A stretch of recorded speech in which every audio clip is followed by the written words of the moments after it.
On today's show, Point Cooper Flagg is not really a thing. Why are we trying to make it one? I'll tell you, today's Locked On Mavs. This is Cooper Flagg, and you're listening to Locked On Mavs. Zone 5. Explain yourself. All these changes, I still got my dog, Dwight Powell. You are Locked On Mavs, your daily Dallas Mavericks podcast. Part of the Locked On Podcast Network. Your team every day. I'm going to get a city like that. And welcome. You're Locked On to the Dallas Mavericks, your team every day. My name is Nick Angstadt, media member covering the Mavs for 10 years. Thanks for making Locked On Mavs your first listen each and every day. Making it Locked On Sports Podcast Network, the #1 sports podcast network out there. Appreciate you for checking out the show and listening. Today's episode, I want to talk about the Mavs roster. It is set. Got all 15 plus the 3 two-way guys are all set. Who is the 10th man in the rotation? Jason Kidd said he's going to build a 10-man rotation. I think 9 are pretty obvious. The 10th one, not so much. I'll tell you who I think it's going to be. And then we've got a couple other questions about that. But I want to start here. Point Cooper Flagg has been like a thing that has been talked about. I've seen a bunch of people talk about it. Our friends over at DLLS have talked about it. Like we've talked about on this show in making Cooper Flagg a quote-unquote point guard. And I think it started back when Kidd in Flagg's introductory press conference, Jason Kidd, the head coach of the Dallas Mavericks, sat there and said, we're going to even look at playing Cooper Flagg at point guard. And so then all of a sudden we're like, oh, okay, playing Cooper Flagg at point guard, what does that mean?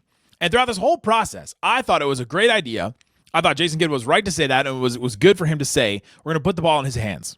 We're going to allow Cooper Flagg to initiate some of the offense, create some offense for himself, and create for others, because I think that's what Cooper Flagg's high-end level is going to be at a certain point. Him creating for others, being like maybe the secondary guy on a team. I don't think he's the number one as far as like Luka, SGA, one of those guys that just they can get a bucket no matter what. Maybe Cooper Flagg ends up being like that, but I don't think that's his game. I think he's the ultimate connector piece. Honestly, I think he's more like what Jokic is as a connector than like an SGA or a Luka. And Jokic can lead the league in scoring if he wanted to. But I think he's more of a connector than he is like a producer in that way. And so to put the ball in his hands, I thought was great. It's going to be great for his development. It's going to be great. And now, then D'Angelo Russell sits out of a preseason game. Cooper Flagg starts at the quote-unquote point guard. And now all of a sudden we're talking about it and we're like, is it point Flagg? Is it point guard Flagg? I think the thing that is missed in all of this, that is missed in, and okay, so point Flagg was asked, Jason Kidd was asked about this, I think by our friend Kevin Gray. And Kidd said this: I think when we're looking at him starting at the point guard, it's probably more of a point forward situation. But since technically we got to list somebody at the point guard position, I guess we're listing him at the point guard position. If I had my full soundboard and I wasn't being held hostage in this attic that I'm recording in today, I would do the Jason Kidd, I don't always tell you guys the truth button. Or I would do the, I'm not playing, I'm watching just like you guys. I would do one of those drops right now because that is a Jason Kidd quote if I ever had to say one. Well, I guess we got to list somebody at point guard, so I guess Cooper Flagg's the one. So if you guys want to say he's the point guard, then we'll list him at point guard. The thing I think that misses is that this new offense the Mavs are trying to run does not really have a point guard. They run offense through different players. They're going to run offense through Anthony Davis at the elbow, Dereck Lively at the top of the key as a hub. They're going to run offense through Klay Thompson off-ball stuff. They're going to run stuff through D'Angelo Russell, through Cooper Flagg taking the ball up, PJ Washington taking the ball up. They want to run and push in transition. They want to run a lot of their offense after even made baskets, but push the ball, get out in transition. After a miss for the other team, PJ gets the rebound, pushes. Anthony Davis gets the rebound, pushes, handles the ball himself. There's not really like a point guard in the traditional sense. There's not I was just watching a video of Derek Fisher. Like there's not going to be that type of point guard anymore where he brings the ball up, like the classic point guard, the Andre Miller type point guard. There just is not going to be that in this Mavs offense. You don't really need one. You need somebody that's going to be able to get the ball over the half court line. It's a question I have for the Rockets. How are they going to be able to do that at a high level? I have that question for the Mavericks too. D'Angelo Russell will be able to, for sure. There's a couple others, but like, how are you going to do it at a high level? Kyrie's got to come back in order for them to do that. But for how they're going to initiate their offense right now, why are we talking about point Cooper Flagg? They're not really going to use him as a point guard in the same way. He will initiate some offense. He will run some offense. He will have some pick and roll opportunities with him and Anthony Davis, him and Dereck Lively, him and probably Daniel Gafford. He's going to have all those, but he's not going to be the guy bringing up the ball all the time, the guy initiating the offense all the time. That just doesn't. It's not going to happen in this Mavs offense. It's going to be too diverse. So if you want to call him point Flagg, sure. But I don't think in the way that people have talked about point Flagg or point Cooper Flagg, it's going to be like that. You might as well say point PJ Washington. You might as well say point Anthony Davis. You might as well say point D'Angelo Russell, point Klay Thompson. It's going to happen for all of them. It's an equal opportunity offense, which I think has its positives and I think has its negatives and its drawbacks. I think the positives, if one of those guys goes down, you're not just like scrambling. And then remember when Luka would go down and all of a sudden like McKinley Wright would be running the Luka offense at times. Shout out to the guy, but he was a two-way guy trying to run the offense of a first-team All-NBA guard. It just does, or Kyrie too. He'd be trying to run Kyrie plays, and it just does not work like that. So if somebody is out from this offense, Flagg is out, Anthony Davis is out, the other guys can all run stuff, which is great. The problem is when you get to a really high level, you're playing a really good team. When they play an OKC, play a Denver, play a Cleveland, play one of these teams, then who's your go-to? How do you create offense when they're not allowing you to get the easy stuff? When they're not allowing you to, have Cooper Flagg dribble the ball down and be like, all right, how am I can get to my spot no matter what. Are they going to allow him to do that? Will they let Anthony Davis get to the elbow? Will they let Dereck Lively, control stuff around the perimeter when he's got the ball in his hands and do dribble handoffs and all that stuff? That's the thing that I think is going to be the issue. At the high level, I'm concerned that's not going to work. That happened to the Rockets last year. They got in half-court sets in the playoffs, and it was like, give the ball to Jalen Green, he goes and tries to get a bucket. There was not as much like run through Şengün. They were trying that. They're trying to push in transition. That doesn't happen as much in the playoffs. All that stuff is great in the regular season. But once you get to the playoffs, you have to have the killer that can just break the defense and make it bend to you. A Jokic, an SGA, a Jason Tatum. They can play at that high level. That can do that. Or you be the Celtics and you just shoot like 53s. that changes it. The Mavs aren't going to do that either. So I don't think it's too soon for Cooper Flagg, for point Cooper Flagg. I just don't think it's going to happen in that same way. They're not going to use him in that point guard way that I think a lot of us think of as point guards. The NBA, I even tried to start to do like depth charts for the Mavericks, and I started to put it together. And I just went with guard, wing, center. But then even I had Anthony Davis as one of the wings. It just, the positions just aren't the same as they used to be. It's the functions of what they're going to do, what they're going to do on the court, who they're going to guard, and all that. And if the Mavs do end up starting this starting lineup that I just put up there of PJ Washington with Cooper Flagg, with Klay Thompson, with Anthony Davis, with Dereck Lively, which it kind of does sound like they're going to do. If they do that, everybody's going to bring the ball up. Everybody except for Dereck Lively probably will bring the ball up. We'll initiate some offense. Are they all the point guard? I don't think so. Who will be given the ball when they need a bucket, when they need something to happen? Maybe it's Cooper Flagg, but is that what you call a point guard now? Well, then Jokic is a point guard. Then Embiid's a point guard if they run it through him. So I think the concept of Cooper Flagg as point Flagg is kind of overblown. And I think that putting the ball in his hands is the right thing, but I don't think he's going to be a point guard as much as it's been said. So Jason Kidd saying this quote, the roundabout quote that Jason Kidd does. So he said, if we got to put somebody down as point guard, I guess we're going to.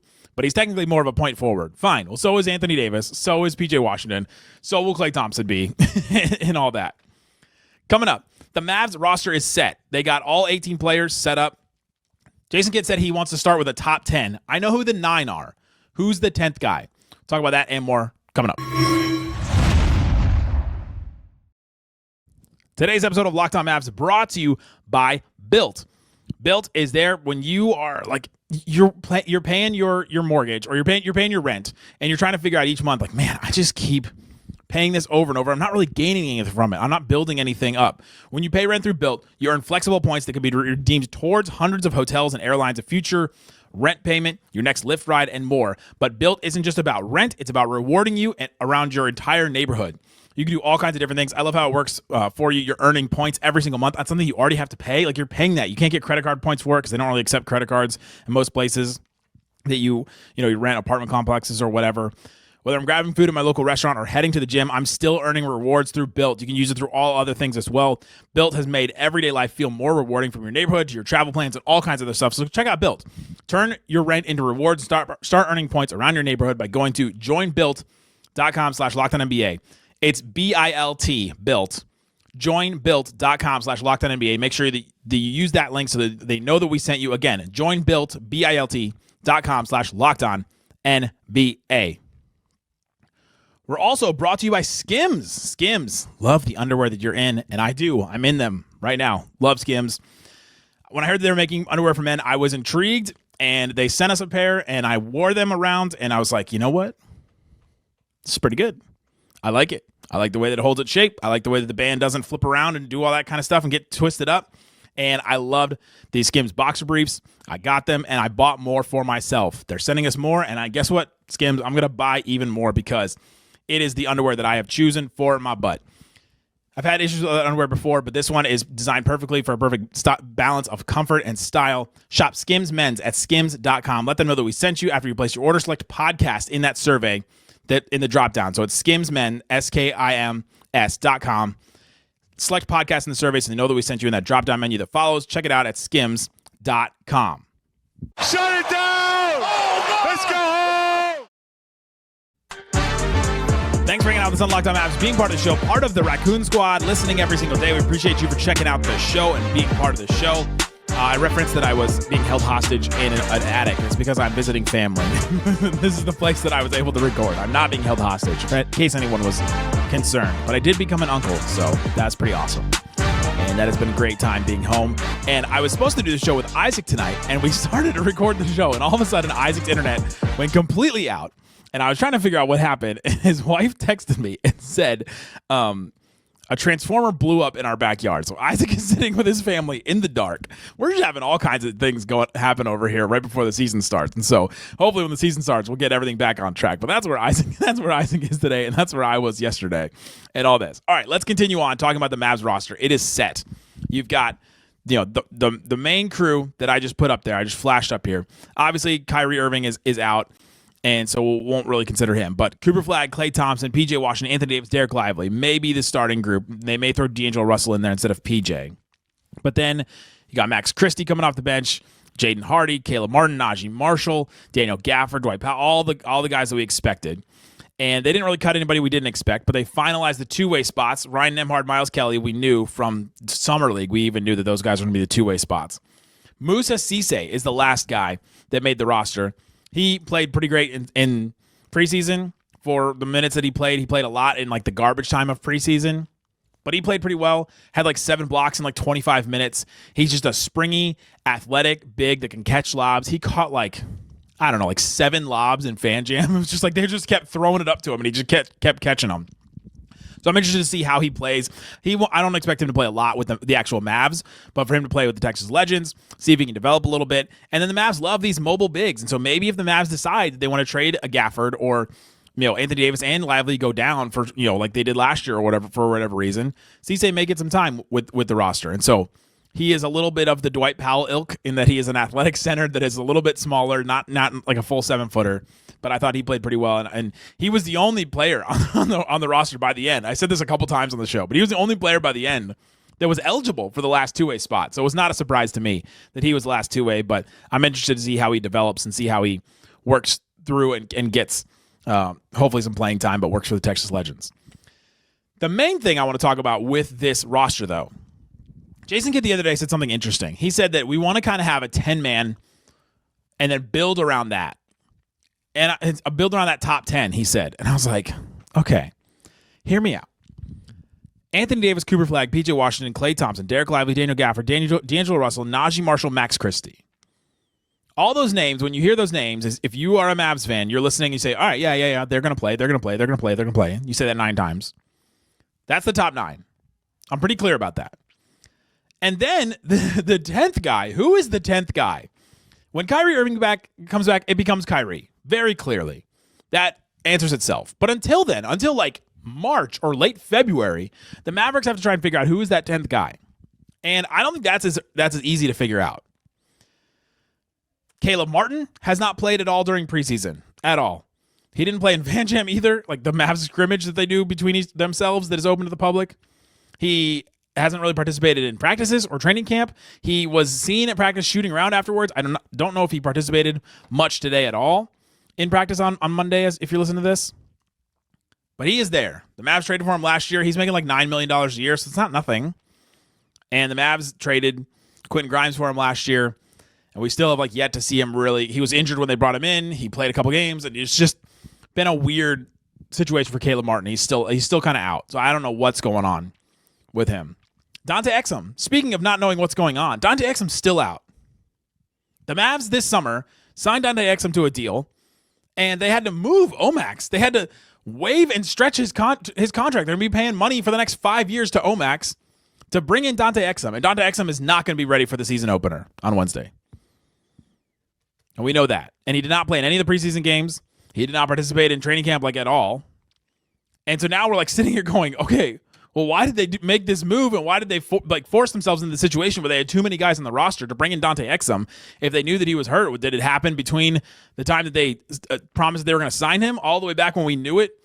I think it was back in June or July we knew that they were going to sign him. And then now to training camp, maybe something happened. But also Dante Exum gets hurt. That is the thing. And so I did a show a couple days ago where I was just I'm kind of writing him off. Me personally, I'm not going to expect a lot from him. It's going to be extra if he brings anything. I'm not going to be saying, all right, well, Dante Exum is the 10th guy. So he's written off for me. You can spoiled that one. I just don't know what to expect from him at this point. If he's going to keep going out, keep having knee issues or whatever he's dealing with. Jason Kidd has just said he's out. And he's not a doctor. Then there's Brandon Williams. Brandon Williams had a hamstring issue that they said it was going to be for a week. And then he ended up missing all the games except for 2. Played 2 minutes in one of the preseason games.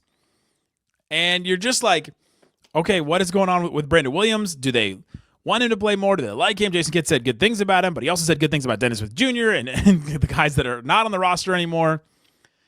He played well at the end of last season, but it was only 18 games, and it was in March, and sometimes weird things happen in March. But Brandon Williams did show some NBA things last year. He was a two-way guy, and then the Mavs upped him and made him part of the roster. He's got this non-guaranteed deal this year, but I think he showed NBA stuff. And so you're all right, well, there's those 3 guys. Then there's Jaden Hardy, who I guess could be part of this too.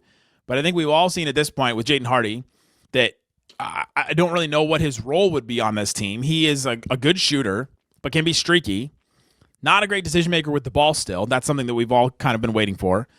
Not great on defense, and doesn't really give you a whole lot else. So you're all right, well, he's a streaky shooter, not that great of a finisher because of the decision making. So what do you do with him? So I don't think he's going to be the 10th guy. The Mavs we know that the Mavs tried to move him,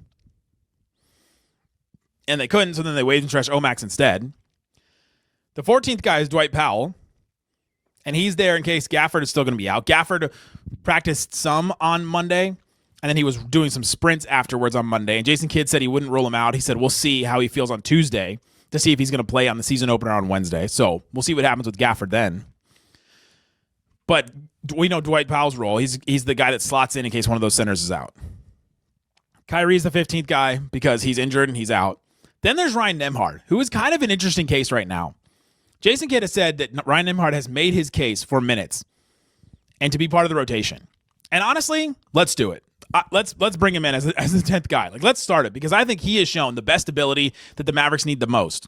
The Mavericks need a guy that can just bring it all together. Brandon Williams is a guy that can drive north-south, can get to the rim, can hit little jumpers here and there. If the Mavs need a scoring punch off the bench, you bring in Brandon Williams. If you need a guy that can kind of connect everybody, that can make the right passes, make the right reads, make passes that nobody else on the roster can make besides maybe Cooper Flagg, you bring in Ryan Nembhard. Now, Ryan Nembhard is also 5'11" on a good day, and it's going to struggle on defense. But if the Mavs defense is going to be as good as it is, they can cover up for that. And I'm not asking Ryan Nembhard to play 25 minutes a night. I'm asking him to play the 10 minutes or 9 minutes. Play 2 shifts. Play 2 stretches of 6 minutes where the Mavs need a little offensive punch. You bring him in, and you're all right, we're gonna run everything through him. He's going to be awesome in transition. He's going to be awesome on offense. We give him the ball. He's going to fight on defense for sure, but it might be a little bit of a liability there. We're going to have to figure out how to cover that up. Maybe play a little closer to some of our guys and all that. Try not to maybe not switch as much when he's in the game and all that.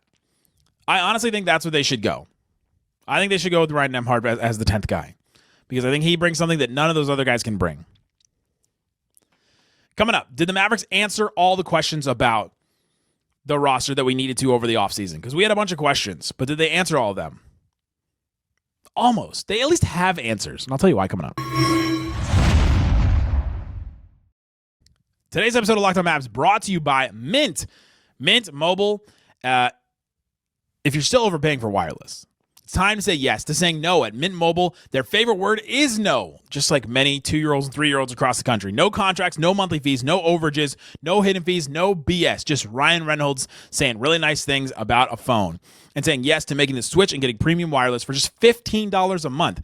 Mint makes it simple. All plans come with high-speed data and unlimited talk and text delivered on the nation's largest 5G network. You can even bring your own phone and keep your same number and contacts, which is huge. I do not want to change my number ever again in my life. I don't want to ever have to do that. Mint Mobile makes you not have to do that, and you're getting premium wireless for just $15 a month. How could it be better than that? If you're somebody that's like, all right, I'm looking around. They have a 5G. They have the nation's largest 5G network. You're gonna have coverage. So check it out. If you're ready to say yes to saying no to a bunch of other things, like they said, the monthly bills, the overages, hidden fees, all that stuff. Check it out at mintmobile.com/LockedOnNBA. Mintmobile.com/LockedOnNBA to make the switch. Again, mintmobile.com/LockedOnNBA. Upfront payment of $45 required, equivalent to $15 a month. Limited time new customer offer for the first 3 months only. Speeds may slow above 35 gigabytes on unlimited plan. Taxes and fees extra. See Mint Mobile for details. Shut it down! Let's go home! All right, Isaac. He's still sitting in the dark over there. Wherever he is, he's sitting in the dark. He said it looked like fireworks in his backyard when the Transformer exploded. We're talking about the Mavs roster, and we've been going through, and I wondered who the 10th man is going to be. I think it should be Ryan Nembhard to start the season. Brandon Williams, let's bring him along a little bit, and maybe he'll prove a lot more. But Ryan Nembhard deserves, I think, at least as much as what Brandon Williams has proven. So let's see what we've got there, because that's what the Mavs need. They need another playmaker. But if the Mavs answered all the questions that we had about their roster during the offseason. All right. Here's some of the questions we had. The on-ball creation. Or the first one was just, would need a guard, because Kyrie Irving was gone. There was no D'Angelo Russell at this point. There was no Ryan Nembhard at this point. There was no Dante Exum. He was a free agent. Dinwiddie was gone. And Brandon Williams was not even, Brandon Williams was on a two-way. So we're like, all right, got to have some kind of guard somewhere with Kyrie out. They added Cooper Flagg, which I think counts in some way. I know I just went on that whole rant about him not being a point guard, but I think he can do guard things, and he's going to be in a guard spot. So you've got Cooper Flagg, which is awesome. You need that. They added D'Angelo Russell. Ding. They added Ryan Nembhard in the draft, or in the free agency after the draft. Ding. They did keep Brandon Williams. Ding. And they brought back Dante Exum. So they at least did stuff at guard. So I think that does answer some kind of question that they did do things at guard. Did it answer the question fully? No, they didn't get a guard that I thought would help them elevate them to contender status. Because when Kyrie Irving comes back this season, hopefully he does. Hopefully he's healthy enough when he does. Do the Mavs still have that third guy that can get you something? This was Chet's role for the Thunder. Every once in a while when it was SGA and Jalen Williams couldn't do something, it was Chet that could do something else. Or the I guess it would be Aaron Gordon, or the Michael Porter Jr. role for the Nuggets when they had, it was Jokic and Jamal Murray. And then when those two guys couldn't get anything going, Michael Porter Jr. was able to get something going. When those two guys were doubled or there was something else happening on that side of the court, their two-man game was going, Michael Porter Jr. could get a bucket every once in a while. The Derek White role for the Celtics when they had Jason Tatum and Jaylen Brown, right? You need that third guy. And who's the third guy right now for the Mavericks? It's Anthony Davis, it's Kyrie Irving, and then maybe it's Cooper Flagg. Maybe that does answer the question for us. And maybe that's all you need. But I do think you need one more ball handler. You need somebody else to come in. The Peyton Pritchard for the Celtics. The Cason Wallace for the Thunder. I guess Derek White, another ball handler for the... And I think they just needed one more guy that can do that at a decently high level. Maybe it's D'Angelo Russell. Maybe D'Angelo Russell answers the question for me. And the Mavs would be good enough. I have my doubts about D'Angelo Russell in the playoffs. And maybe a reduced role will be better for D'Angelo Russell, but I still have doubts that he can be that level of player. I would love to be proven wrong about that. But that's still a question for me. So D'Angelo Russell maybe is our answer to that.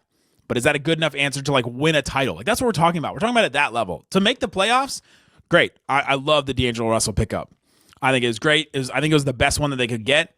You're talking about that or Russell Westbrook going to sign for the Kings right now. That was not those were your options. D'Angelo Russell, I think, was a great pickup. But to win a title, like to go win a title with this roster right now, that is the question that I'm asking myself. If I'm the Dallas Mavericks, if I'm Nico Harrison, looking myself in the mirror, say I'm starting with the man in the mirror, I'm asking him to change his ways, then I don't think that answered the question enough. But it answered the question good enough to me.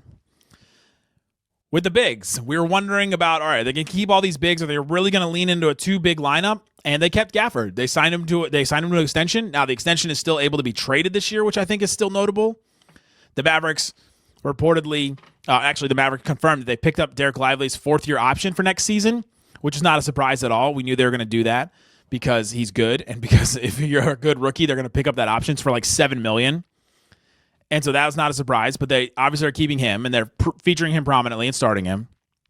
And they obviously kept Anthony Davis still. They didn't do the whole full reset reboot where they're like, all right, well, this didn't work. Let's move on from Anthony Davis and all this, and let's try something to build around Cooper Flagg. They didn't do that. So they kept Anthony Davis. He's still the best player on the team. So they did. They answered at least the question, and they're going to lean into these 2 bigs things. And I'm really glad that Ime Udoka invented it. I'm so glad that Houston Rockets head coach Ime Udoka invented 2 bigs. If you didn't see the quote from him recently, he was asked in a press conference about, what do you think about all these teams that are copying you guys with the 2 bigs? And like, eye roll of all eye rolls. He just basically said, like, it's a pride thing for us that the teams are copying what we're doing, basically. I'm like, copying what you're doing? Like, I'm old enough to remember, like, Mikhail and Parrish. You know what I mean? Like, I'm old enough to remember when I was a kid watching Kobe play with Chris Mim and Kwame Brown. Like, I'm old enough to remember Dirk playing with Eric Dampier and, all these bigs, right? Like, okay, you invented 2 bigs. Great. So that was funny. But they answered that question where they kept all the bigs. The on-ball creation is the other one that I don't think they answered enough. Can Cooper Flagg do enough on-ball creation? This is kind of the answer to the guards question. Can Cooper Flagg do enough on-ball creation that they can win a title? In the first year, maybe not, but we'll see. Can Kyrie Irving come back from the ACL injury and be good enough at a Kyrie Irving enough level to win a title? That's the question the Mavs will have to answer in February. Oof. And then the last one was like perimeter defense. Do the Mavs have enough perimeter defense to make their defense really work the way that it wants to? We saw this happen in the preseason. The Mavs got these bigs. Nobody wants to go down to the paint. Well, they're going to take a bunch of threes, a butt ton of threes, 50 threes. 50 threes, 60 threes, however many threes they're going to take. Because teams are not going to want to go in the paint. Not enough players are good enough to take mid-range jumpers, so they're going to take a ton of threes. Their perimeter defense is Cooper Flagg, who's going to be guarding guards. That's the other part about Point Flagg, is he was guarding guards like he was for some of the preseason games. Naji Marshall, I think, is going to be forced into a guard role too. Max Christie, and like that. Those are your answers on the perimeter. And the Mavs have to hope that those are good enough. The big questions are D'Angelo Russell, Klay Thompson at his age right now. Can he still hold up? I think he can still be solid, but he's going to have to chase guys around a lot. And I think that's a big question for him. Brandon Williams, smaller, was not that great defensively last year. And then Ryan Nembhard, even smaller than him. Between one of those 2 guys, they're going to get minutes. And are those guys going to be good enough to defend on the perimeter to keep their spots? That's the big question I have for that. So perimeter defense, I don't think they really gave us an answer. Cooper Flagg. Like that's the answer to all these questions, right? Like guards. All right, we added Cooper Flagg. Well, then D'Angelo also. On-ball creation. Well, we added Cooper Flagg. Perimeter defense. Well, we added Cooper Flagg. Man, it's a lot on a rookie who I think is going to be awesome and is a great connector for sure. But it's going to be a big experiment these first couple of months to see if this team offensively can stay with some of the big dogs in the NBA. Hopefully you stay with these big dogs here on Locked On Mavs. We've got all kinds of stuff going out for you. Slightly now we'll have the post-game show, probably with Isaac, and we'll be covering all that. Guys, thanks so much for hanging out with us on Locked On Mavs. Be back tomorrow. Go check out Locked On Fantasy Basketball. Great stuff from Josh Lloyd happening all the time. Peace out. Boom!